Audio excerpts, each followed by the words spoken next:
வணக்கம் நண்பர்களே, நான் உங்கள் அன்பு சோனாரிதாஸ். நம்ம இன்றைக்கி ஆண்மை சம்மந்தமான பிரச்சனைக்கு முழுமையான தீர்வை பற்றி தான் பார்க்க போகிறோம். இன்றைக்கி இளைய தலைமுறையிலேருந்து வயசானவர்கள் வரையும் பார்த்திங்கனாக்கா நிறைய பேர் ஆண்மை குறைபாட்டால் கஷ்டப்படுறாங்க. ஒரு சிலர் வெளியே சொல்கிறாங்க, ஒரு சிலர் வெளியே சொல்ல முடியல. இதனால் விவாகரத்து, குடும்பத்தில் சண்டை, பிரச்சனை அப்படின்னு நிறைய பிரச்சனைகள் வருது. நரம்பு தளர்ச்சி சம்பந்தமான பிரச்சனை கை காலில் ஏற்படுது, உடலில் ஏற்படுது, கை கால் நடுக்கம் ஏற்படுது.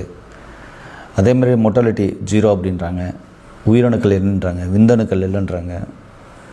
இது உற்பத்தி ஆகிறதுக்கு என்ன மாதிரியான உணவுகள் எடுக்கலாம் அப்படின்லாம் நிறைய பேர் கேட்டிருக்கீங்க.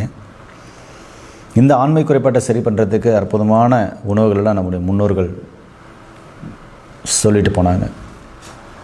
இதில் முக்கியமாக பார்த்திங்கனாக்கா எள்ளு, நைட் டைமில் ஒரு அரை கைப்பிடி எள்ளை எடுத்து நல்லா சாப்பிட்டு ஒரு டம்ளர் பால் குடிக்கலாம் தினமும். ஆண்மை குறைபாடு உள்ளவங்க, நரம்பு தளர்ச்சி உள்ளவங்க, விந்தணுக்கள் குறைபாடு இருக்குது, விந்து ஊரில் விந்து நீர்த்து போயிருக்கு, டைமிங் இன்க்ரீஸ் ஆகலை, தாம்பத்தியத்தில் ஈடுபட்ட உடனே விந்து வெளியே வந்துடுது அப்படின்றவங்களுக்கு இந்த எள்ளு அற்புதமாக வேலை செய்யும். இதோட நார்மலாக இருக்கிற வேர்க்கடலை, பச்சை வேர்க்கடலையை வாங்கி நைட்டில் ஒரு 30 வேர்க்கடலையை ஊற வச்சிடணும். ஒரு டம்ளர்லேயோ ஒரு பாத்திரத்துலேயோ ஊற வச்சுருங்க, தண்ணி ஊற்றி. அடுத்த நாள் காலையில் ப்ரஷ் பண்ணிட்டு வெறும் வயிற்றில் எடுத்து வேர்க்கடலையோட நாட்டு சக்கரை கலந்தான் சாப்பிடணும். வேர்க்கடலை மட்டும் சாப்பிட்டிங்கன்னா பித்தம் அதிகமாகும். நாட்டு சக்கரையோடு சேர்த்து சாப்பிட்டிங்கன்னா அது பேலன்ஸ் ஆகிடும். இது தினமும் 30 சாப்பிட்டு வரலாம். அடுத்தது வேறு என்ன சாப்பிட்லாம் அப்படின்னா, சிறு பூனைக்காளி அப்படின்னு பழம் இருக்குல்ல, மஞ்சள் கலராக இருக்கும். அந்த பழத்தை ஒரு நாளைக்கு 5-10 சாப்பிட்லாம். ரொம்ப நல்லாயிருக்கும், உடல் குளிர்ச்சியும் ஆகும். வாரத்துக்கு 2 முறை எண்ணெய் தேய்ச்சி குளிக்கலாம். பாதாம், பிஸ்தா, முந்திரி இது போல் உள்ள பழங்கள் நிறைய சாப்பிட்லாம். அதே சமயத்தில் விதை அதிகமாக இருக்கிற பழங்கள் எது வந்தாலும் சாப்பிட்லாம். என்ன இருக்குது, அரச பழத்தில் இருக்குது, ஆலம்பழத்தில் இருக்குது, சரிங்களா? இதெல்லாம் பார்த்திங்கனாக்கா ரொம்ப அற்புதமாக ஆண்மையை அதிகரிக்கக்கூடிய பழங்கள். மூலிகைகளில் என்ன சாப்பிட்லாம் அப்படின்னு சொன்னால், ஓரிதழ் தாமரை, அது சாப்பிட்டோம்னா வெண்டைக்காய் மாதிரி டேஸ்ட் இருக்கும், கொலன்னு இருக்கும், அது சாப்பிட்லாம். ஜாதிக்காய் பொடி ஈவினிங் டைமில், அதாவது நைட் டைமில் ஒரு 1/4 ஸ்பூன் எடுத்து ஒரு டம்ளர் பால் கலந்து சாப்பிட்லாம். இது நான் சொல்கிறதுல இது ஏதாவது ஒன்று நீங்கள் தொடர்ந்து ஃபாலோ பண்ணணும். அதே மாதிரி சரியான தூக்கம் இருக்கணும், நிம்மதியாக தூங்கணும், ஒரு 8 ஹவராவது தூங்கணும், நல்லா தண்ணி குடிக்கணும், உடல் உஷ்ணம் இல்லாமல் பார்த்துக்கணும், வாரத்துக்கு 2 முறை எண்ணெய் தேய்ச்சி குளிக்கணும். இப்படியெல்லாம் பண்ணிங்கனாவே ஆண்மை குறைபாடு மெல்ல சரியாக ஆரம்பிச்சிடும்.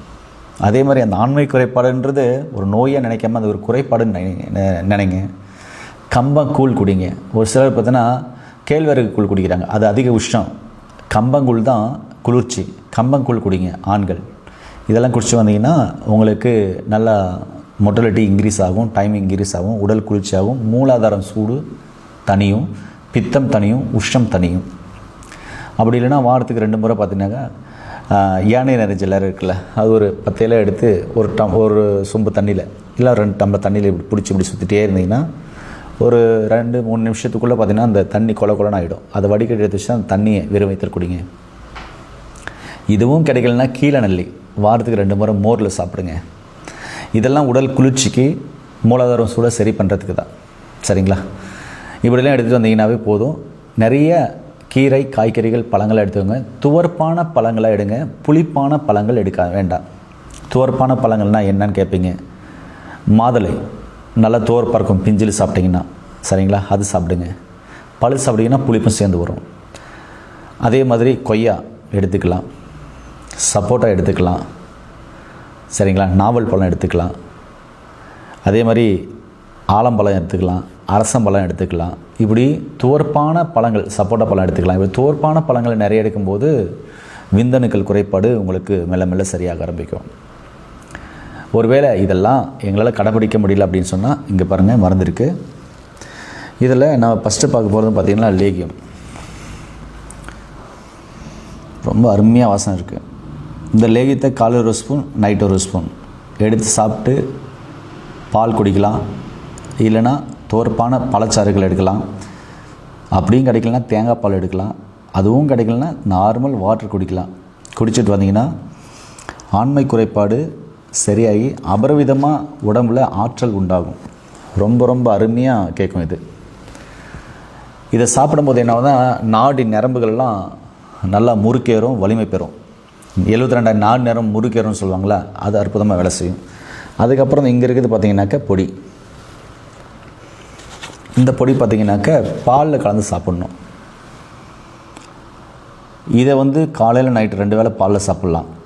கலந்து சாப்பிட்டு வந்தீங்கன்னா கொதிக்க வச்சு சாப்பிட்லாம், இல்லை கலந்து நாட்டு சக்கரை போட்டு சாப்பிட்லாம். சாப்பிட்டு வந்தீங்கன்னா சிறுநீரகம் சார்ந்த பிரச்சனைகள் மட்டும் இல்லை, விந்து பையில் இருக்கிற கோளாறுகள் மட்டும் இல்லை, நாடி நரம்புகளை சரி பண்ணி, டைமை இன்க்ரீஸ் பண்ணி, உடலுக்கு ஆற்றலை கொடுத்து, நோய் எதிர்ப்பை அதிகப்படுத்தி, நரம்புகளை வலிமையாக்கி, சிறுத்து போயிருக்கிற நரம்புகளை சரி பண்ணும். இன்னொன்று, ரத்த ஓட்டம் இல்லாமல் இருக்கும்ல நரம்புகள், பல்ஜாக இருக்குல்ல, அந்த நரம்புகளையும் சரி பண்ணும். அதே மாதிரி விந்தை நல்லா கெட்டியாக பண்ணும். இது ஒரு அற்புதமான மூலிகை பொடி. இதையும் நீங்கள் வாங்கி பயன்படுத்தலாம். ஒரு சிலருக்கு பார்த்திங்கன்னா ஆண்குறி சிறுத்து போயிருக்கு, தடிமன் அல்ல, எழுச்சி அல்ல, சூம்பி போயிருக்கு, என்ன பண்ணுறதுனே தெரில அப்படின்றாங்கள்ல, அவங்க நிறைய இந்த கை பழக்கம் செஞ்சு வயது மூத்தவர்களோட தொடர்பு போட பழக்கங்களால் இந்த ஆண்குறி சிறுத்து போயிருக்கும். அது திருப்பி நார்மல் லெவலுக்கு கொண்டு வர முடியுமானா நிச்சயமாக கொண்டு வர முடியும். ஆனால் அதுக்கும் மேலே வளர வைக்க முடியுமானா முடியாது. இப்போ என்னை எடுத்துக்கோங்க, நான் நிறைய கை பழக்கம் பண்ணுறேன் அப்படின்னு சொன்னால் என்னுடைய ஆண்குறி சிறுத்து போச்சு அப்படின்னு சொன்னால் இந்த சிறுத்து போன ஆண்குறியை திருப்பும் பழைய நிலைமைக்கு கொண்டு வர முடியும். தேவையான மருந்துகள், உணவியல் முறை, வாழ்வியல் முறை மாற்றும் போது சரி பண்ண முடியும். ஆனால் அதுக்கும் மேலே ஆசைப்பட்டனா தான் முடியாதுன்னு சொல்ல வரேன். புரிஞ்சிங்களா? அதுக்கு இந்த ஆயில் ஒன் ஆஃப் த பெஸ்ட்டாக வேலை செய்யும். இது தொடர்ந்து நான் சொன்ன இந்த லேகியத்தோடு இந்த லேகியம் எடுக்கணும், தொடர்ந்து சாப்பிட்டு வரணும். அதுக்கப்புறம் இந்த பொடியை எடுக்கணும், சூரணம் எடுக்கணும், தொடர்ந்து சாப்பிட்ணும். சாப்பிட்டு வரும்போது இந்த ஆயில் தேவையான அளவு காலை இரவு உங்கள் ஆண்குறியில் போட்டு மசாஜ் பண்ணிட்டு வந்தீங்கன்னா உங்களுக்கு தேவையான அளவு அந்த ஆண்குறி நீளம், தடிமன் நார்மலாக எப்படி ஃபஸ்ட்டில் இருந்துச்சோ அது மாதிரி ஆகும். ஆனால் அதோடு சேர்த்து நீங்கள் இந்த மருந்துகளையும் எடுக்கும்போது தான், உள்ளுக்குள்ள மருந்துகளை எடுக்கும்போது தான் நரம்புகள் வேலை செய்யும், நரம்பு நாளங்கள் வேலை செய்யும், தசைநார்கள் நல்லா இருக்கும், பலுவாகும், ஸ்ட்ரென்தன் ஆகும், சரிங்களா, ரத்த ஓட்டம் சீராக இருக்கும். இப்படி அனைத்து பிரச்சனையும் சரியாகும். இந்த ஆயில் மட்டும் நீங்கள் தேய்ச்சிங்கன்னா கேட்காது. இந்த ஆயிலோட சேர்த்து பார்த்தீங்கன்னா இதெல்லாம் எடுக்கணும். எடுக்கும்போது உங்களுக்கு ஆண்குறி வளர்ச்சி இருக்கும், தடிமனாக இருக்கும், நீளமாக இருக்கும். உங்களுக்கே உங்கள் ஆண்குறியை பார்க்கும்போது உங்களுக்கே வசீகரமாக தோணும். இது வயகர மாதிரி வேலை செய்யும்.